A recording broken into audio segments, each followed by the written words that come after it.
మత్స్యకారులు పాడి రైతుల జీవన ప్రమాణాలు పెంచే విధంగా కృషి చేస్తామని రాష్ట్ర మత్స్య పశు సంవర్ధక శాఖ మంత్రి డాక్టర్ సీదిరి అప్పలరాజు తెలిపారు.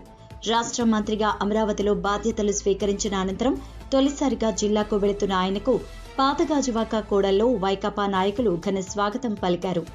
పార్టీ జిల్లా ప్రధాన కార్యదర్శి తిప్పల దేవన్ రెడ్డి ఆధ్వర్యంలో వైసీపీ నాయకులు మత్స్యకారులు మంత్రిని స్వాగతించి శాలువాతో సత్కరించారు. గంగవరం ప్రాంతంలోని సమస్యలను పరిష్కరించాలని మత్స్యకార సంఘం ప్రతినిధులు మంత్రికి వినతి పత్రాన్ని అందజేశారు. ముఖ్యమంత్రి జగన్మోహన్ రెడ్డి తనకు ఇచ్చిన గొప్ప అవకాశాన్ని వెనుకబడిన తరగతులకు గౌరవంగా భావిస్తున్నానని తెలిపారు. మత్స్యకారులు మత్స్య పరిశ్రమ సమగ్రాభివృద్ధి లక్ష్యంగా పనిచేస్తానని తెలిపారు. గ్రామాల్లో మహిళల జీవన ప్రమాణాలు పెంచేందుకు చర్యలు తీసుకుంటామని, సీఎం తనపై ఉంచిన బాధ్యతను సమర్థవంతంగా నిర్వహిస్తామని మంత్రి అప్పలరాజు పేర్కొన్నారు.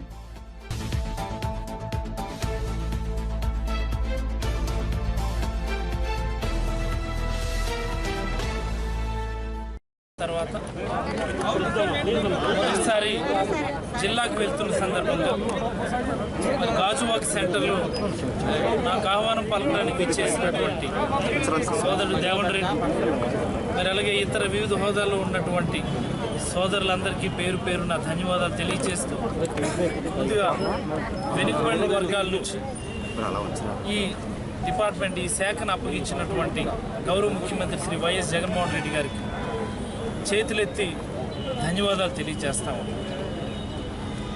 నేను విజయవాడ నుంచి బయలుదేరి వస్తూ ఉంటే ప్రతి సెంటర్లో కూడా అనేక మంది వైఎస్ఆర్ కాంగ్రెస్ పార్టీ కుటుంబ సభ్యులు దారి పొడవున ఆగి ఆహ్వానం పలకడం నిజంగా నాకు ఆనందకరం, ఆశ్చర్యకరం. ఎందుచేతంటే ఈ ఆనందం ఇదంతా కూడా జగన్మోహన్ రెడ్డి గారి మీద ఉన్నటువంటి ప్రేమ, జగన్మోహన్ రెడ్డి గారికి వెనుకబడిన వర్గాల మీద ఉన్నటువంటి ప్రేమ అభిమానాన్ని సూచిస్తుందని చెప్పి ఈ సందర్భంగా మీకు అందరికీ తెలియజేస్తాను.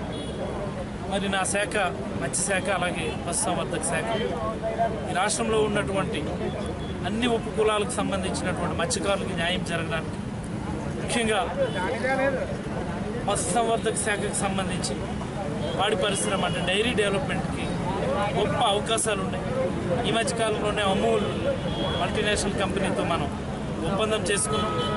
గ్రామాల్లో ఉన్నటువంటి మహిళల జీవన ప్రమాణాలు పెరగడానికి అవసరమైన అన్ని కార్యక్రమాలు చేస్తూ వైఎస్ఆర్ చేయూత, వైఎస్ఆర్ ఆసరాని యానిమల్ హస్బెండరీ పరంగా పెద్ద ఎత్తున అభివృద్ధి చేసి ఖచ్చితంగా ప్రతి మహిళకి గ్రామ స్థాయిలో 10 నుంచి 15,000 రూపాయల అదనపు ఆదాయం సమకూర్చడానికి మా శాఖ వంతున కృషి చేస్తామని ఈ సందర్భంగా తెలియజేస్తాం. సెలవు. Thank you.